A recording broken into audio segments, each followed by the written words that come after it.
Avant de continuer avec ma présentation, je vais vous faire deux définitions qui seront relativement techniques. Après cela, je crois que je vais vous faire voyager rapidement au Mali, au Nigeria, même aux États-Unis et en Chine, par un clip de 4 minutes. Et ça vous permettra de comprendre ce que je voudrais vous expliquer. Généralement, cette présentation, elle est purement technique, donc je vais faire en sorte que vous compreniez sans les thèmes techniques. Pour commencer, c'est quoi déjà la souveraineté numérique? Il va falloir qu'on définisse ça. La souveraineté numérique, comme je l'ai dit, c'est généralement dans le contexte africain, ça fait référence à la capacité de nos pays, les pays africains, à créer, à gérer, à réguler et à contrôler leurs ressources numériques et leurs infrastructures numériques et technologiques. Donc c'est ça qu'on appelle la souveraineté numérique de l'Afrique. Maintenant, j'ai parlé d'infrastructures numériques. Je vais vous définir ce que c'est que l'infrastructure numérique et je vais m'arrêter là pour les définitions. Une infrastructure numérique, comme on le dit généralement, ça désigne l'ensemble des technologies et des systèmes d'information qui permettent le stockage, le traitement et la transmission de données numériques pour un pays. Et ça, c'est important. Ceci dit, si on est prêt, j'aimerais que vous passiez. Il y a une petite vidéo de 4 minutes que j'aimerais. Vous pouvez passer là, après. Voilà.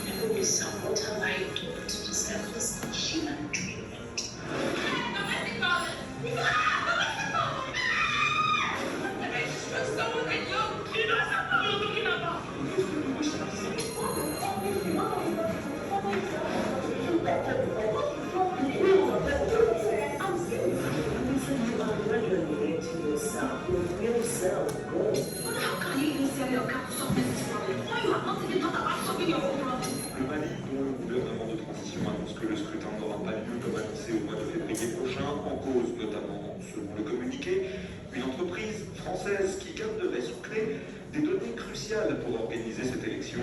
Cette annonce de report ne suscite aucune surprise chez vos interlocuteurs, David Bachet.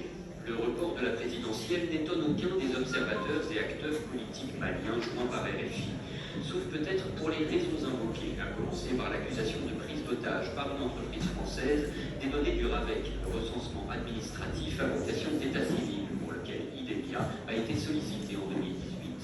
Les autorités maliennes de transition reconnaissent qu'elles mettent de voir plus de 5 milliards de francs CFA à cette entreprise et déplorent qu'IDELIA n'accepte pas d'opérer pour cette raison le transfert de propriété du système. La base de données RAVEC est arrêtée depuis mars 2023, précise Bamako.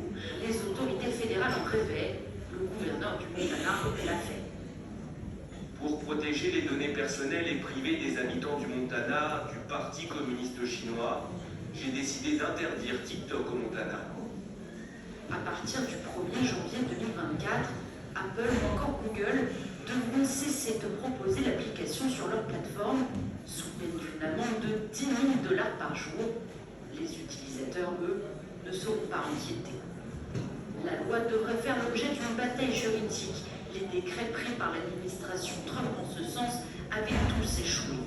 ByteDance, la société chinoise qui possède TikTok, a dénoncé la mesure. Tout comme l'association américaine de défense des droits civiques, ACLU. Cette loi bafoue mon droit à la liberté d'expression sous couvert de sécurité nationale et jette les bases d'un contrôle gouvernemental excessif sur Internet. Les élus n'ont pas le droit de censurer un réseau social entier à cause de son pays d'origine. Depuis des mois, les États-Unis soupçonnent ByteDance de collecter au profit de Pékin les données des 100 millions d'utilisateurs américains présents sur TikTok. Sans apporter de preuves d'espionnage, cette crainte, fondée sur une loi chinoise qui contraint les entreprises à communiquer au gouvernement les données auxquelles ils ont accès, s'est renforcée depuis la restructuration de la société qui qui laisse apparaître la mainmise de cadres du Parti communiste chinois. Dans une tentative de rassurer les autorités, Biden s'avait proposé que les données soient hébergées sur des serveurs américains ou européens. Insuffisant pour la Maison-Blanche, qui a formulé un ultimatum. Si TikTok veut rester aux États-Unis, le réseau social devra être vendu à une société étrangère. Le président des États-Unis, Joe Biden, a signé un décret interdisant certains investissements américains dans des technologies sensibles en Chine. Cette mesure concerne les investissements américains dans des entités chinoises dans 3 secteurs: les semi-conducteurs et la microélectronique, les technologies coniques de l'information ainsi que certains systèmes d'intelligence artificielle. Joe Biden a déclaré que les progrès technologiques de la Chine dans ces secteurs posaient d'importants risques à la sécurité nationale des États-Unis.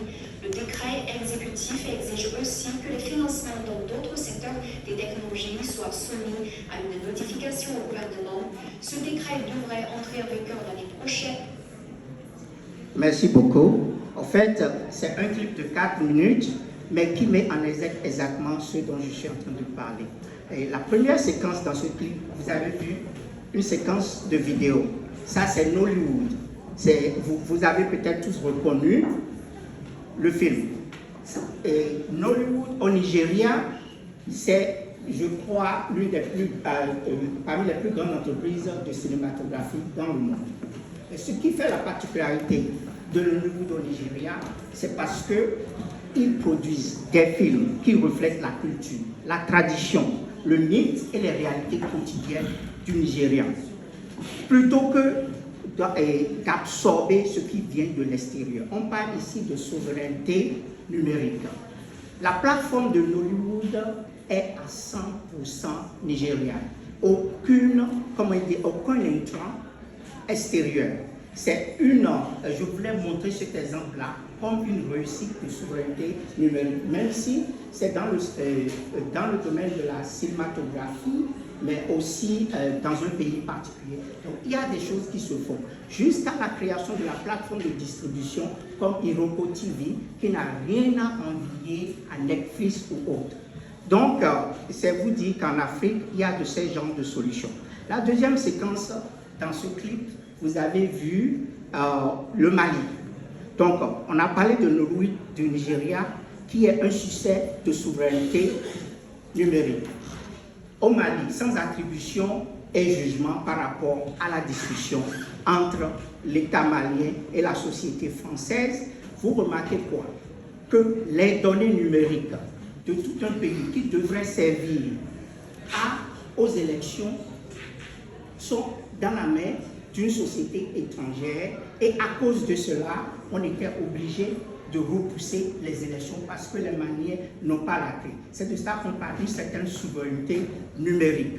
Et ça, c'est l'actualité du jour, par exemple. Donc, vous voyez des données de millions de personnes. Donc, nos pays doivent se prendre en charge dans ce secteur-là. La troisième, les deux dernières séquences, même si ça parle de l'Amérique et de la Chine, je crois que le dernier intervenant a rapidement brossé cela. C'est pour dire quoi? Que la souveraineté numérique, elle n'est pas passive, elle est agissante. Vous avez vu que les Américains, ils ont repris en main, ils disent TikTok chez nous, c'est pas évident, parce que les données sont basées en Chine. Et parce que les données sont basées en Chine, on ne peut pas permettre que TikTok évolue. Donc, en ce moment, il y a des lois au Sénat et au Congrès américain. L'un des États déjà a interdit TikTok aux États-Unis. Et ça, c'est une approche pas passive, mais agressive de l'État américain pour sécuriser ces données, les données de ces populations et de ces usagers qui sont sur la plateforme de TikTok qui est basée en Chine. Et la société a proposé qu'on héberge ces données aux États-Unis. Malgré cela, les Américains disent non, ça doit être une société entièrement américaine. C'est important. Il s'agit d'une souveraineté agissante sur le numérique. Et la dernière séquence de mon clip, c'est au niveau de la guerre de l'intelligence artificielle et des semi-conducteurs qui se passe entre la Chine et les États-Unis. Je vous en parlé d'activités passives. Vous avez vu Nollywood, du Mali. Maintenant, on a parlé d'activités agissantes vis-à-vis de TikTok. Maintenant, quand on parle de la guerre des semi-conducteurs, c'est effectivement une guerre, donc c'est une agression. C'est-à-dire que le but est clair, numériquement, les Américains ne veulent pas que les Chinois aient les technologies américaines qui vont leur permettre de se développer. Qu'est-ce qui se passe dans ce contexte-là? On voit que la technologie n'est pas seulement circonscrite à un domaine technique, mais elle va au-delà de ça.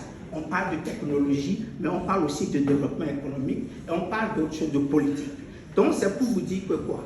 La souveraineté d'un pays, numériquement est importante. Donc ceci dit, vous avez une idée claire de ce qu'on veut dire quand on parle de souveraineté numérique d'un pays. Et ça, c'est ce que je voulais vous montrer cela. Maintenant, pourquoi c'est important? C'est important parce que ça permet une indépendance.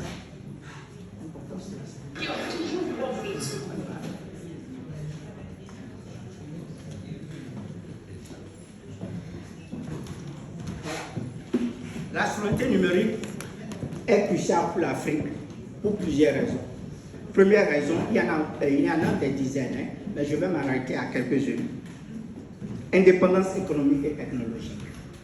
Il est important, la souveraineté de l'Afrique permettra de contrôler l'Afrique, contrôler et gérer ses propres ressources. La protection des données. Il faut que nos pays puissent avoir la possibilité de protéger leurs données. Il faut aussi promouvoir la culture et l'identité. Le développement et l'innovation, c'est combien de temps? Amélioration de la gouvernance et la sécurité nationale. De toute façon, il y a toute une panoplie de raisons pourquoi il est important que nos pays, les pays africains, aient un contrôle de leur infrastructure numérique. Et maintenant, qu'est-ce qui fait que maintenant c'est croissant? Voilà. Ok. Donc ils sont obligés de se focaliser sur moi. Donc maintenant vous aurez de m'écouter. Donc je voulais dire que on a vu que c'était important que les pays africains prennent leur destin numérique en main. Maintenant la question de savoir quelles sont les menaces, qu'est-ce qui les empêche de prendre leur destin numérique en main. Il y a deux types de challenges. Il y a les challenges qui sont carrément des challenges inhérents à... Excusez mon franglais, hein? Parce que là, c'est la première fois que je fais cette conférence-là, exactement en français. Donc, je ne veux pas vous saouler avec l'anglais, donc je vais continuer en français. Donc, excusez mon franglais. Donc, je disais qu'il y a des situations qui sont carrément liées à la cybersécurité. Et ça, on les connaît, vous connaissez le phishing, c'est-à-dire que vous avez peut-être un oncle qui est du Nigeria qui est mort. Tout le monde a reçu ce genre d'email. Donc, en fait, c'est des techniques qui permettent de prendre une certaine information pour pouvoir accéder à vos données privées. Bon, il y a aussi le ransomware, où c'est peut-être un chantage numérique, où on bloque votre outil informatique et on vous amène à payer un rançon pour essayer de, pour vous les laisser. Donc, il y a les attaques critiques. Ça, c'est inhérent à tout système. Et ce n'est pas particulier à l'Afrique ou à d'autres pays, c'est partout dans le monde. Maintenant, ce qui est important, c'est de savoir qu'au-delà de ces éléments, il y a certaines attaques qui sont vraiment qui targetent la souveraineté de l'Afrique et des pays. Et par exemple, ces attaques, on les reconnaît par la période pendant laquelle elles se font et comment elles se font. Par exemple, les attaques sur les institutions gouvernementales, elles agissent, il y a les attaques par les acteurs étrangers. sur les institutions des gouvernements et des pays africains. Donc, c'est ces genres de challenges qui font que c'est difficile pour nos pays de prendre en charge leur destin numérique. Mais au-delà de ça aussi, nous avons les opérations d'influence. Donc, il y a des challenges qui sont réels, qui font que les pays n'ont pas la possibilité de prendre en charge leur destin numérique ou bien numérique. Mais par contre, il y a des efforts qui sont faits dans certains pays en Afrique qu'il faut encourager et qu'il faut pouvoir répliquer et peut-être améliorer. Donc, je vais vous parler de ces efforts. Comme on est dans la solution, la solution, je vais vous parler de ces efforts. Et ça veut dire que je saute beaucoup de... Donc, je vais parler de ces efforts. On a déjà parlé de Nollywood, par exemple, où l'initiative, c'est initiative existante. Nollywood, par exemple, où la plateforme est complètement 100% sans ingérence étrangère et qui marche très bien. Comme on parle beaucoup du Maroc aujourd'hui, on va parler du centre de recherche CERIST au Maroc. C'est un centre de recherche de l'excellence en cybersécurité en Afrique, qui est, je crois, quelque chose que les autres pays africains devraient répliquer. Il y a aussi des projets comme Projet Smart Africa, qui est un projet de collaboration entre 8 pays africains pour essayer de, comment dirais-je, de connecter les citoyens africains sur Internet, tous les citoyens africains sur Internet d'ici à 2030. Nous avons un programme aussi au Rwanda qui s'appelle Smart Rwanda, qui a compris que l'autonomie et la souveraineté numérique est essentielle. Donc, ils ont mis en place tout un système, tout un programme pour permettre d'arriver à l'autonomie et la souveraineté numérique dans les années qui viennent. Il y a plusieurs autres initiatives, mais ce dont j'aimerais quand même qu'on parle un peu, c'est au niveau du Kenya. Quelqu'un ce matin l'a mentionné. Quand vous allez au Kenya, au moment où vous descendez au Kenya, vous sentez qu'il y a une certaine activité qui, au fait, vient du fait qu'il y a tellement de start-up dans le pays que ça change même la vibration de quelqu'un qui va au Kenya et qui veut aller faire des affaires. Et ça, je crois qu'il va falloir répliquer cela. Et pourtant, je ne suis pas kenyan. Bon, de toute façon,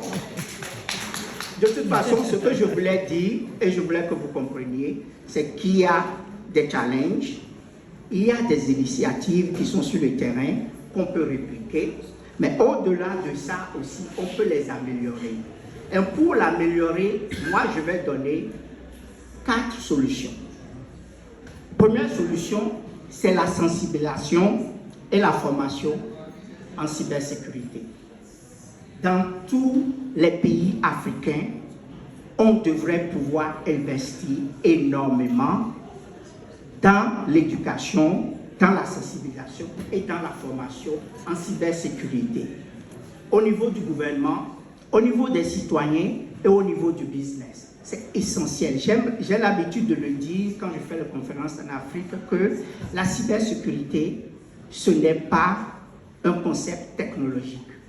C'est un concept de risque pour l'entreprise, c'est un concept de développement pour le pays et c'est essentiel. Je le dis et je vais vous donner, je vais le dire pourquoi.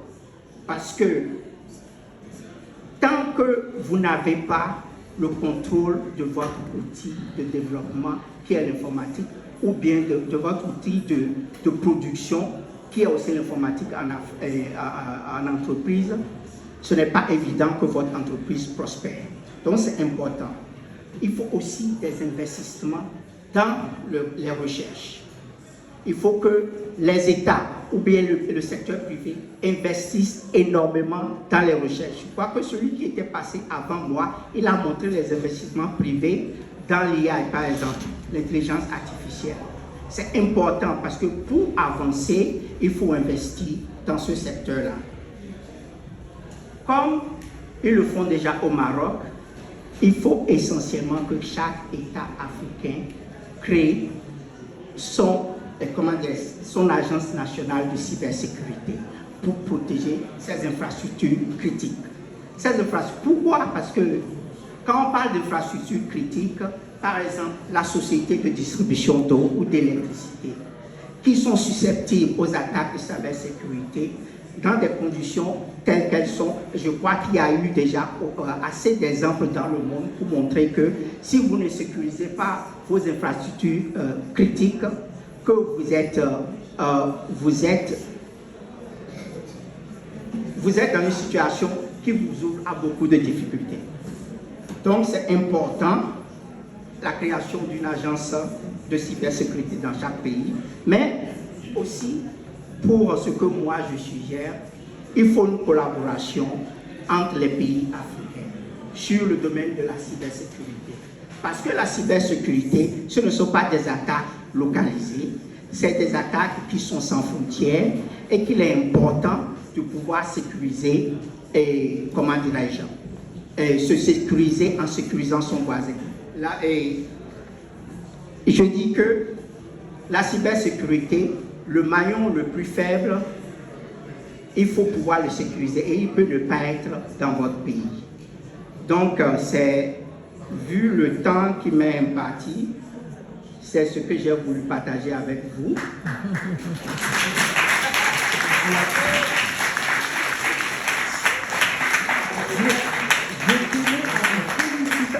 Sans aide technique.